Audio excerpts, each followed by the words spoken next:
আমাৰ হোজাই জিলাৰ নিচেই ওচৰত থকা প্ৰাচীন যুগৰ কিছুমান সমল যিবোৰৰ প্ৰচাৰ আমি প্ৰায় নকৰোঁ।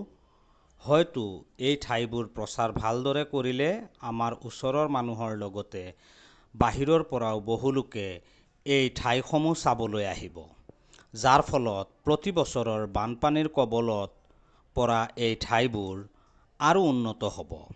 হোজাই জিলাৰ কেন্দুগুৰিত অৱস্থিত এইখন ননাথ প্ৰত্নতাত্ত্বিক স্থান।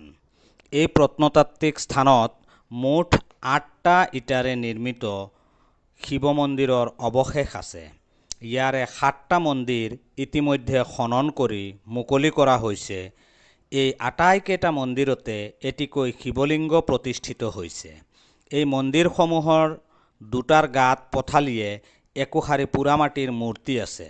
প্ৰতিটো মন্দিৰ আৰু মণ্ডপৰ নক্সাবোৰ বৰ্গক্ষেত্ৰাকাৰ নক্সা আৰু ভাস্কৰ্য শৈলীৰ।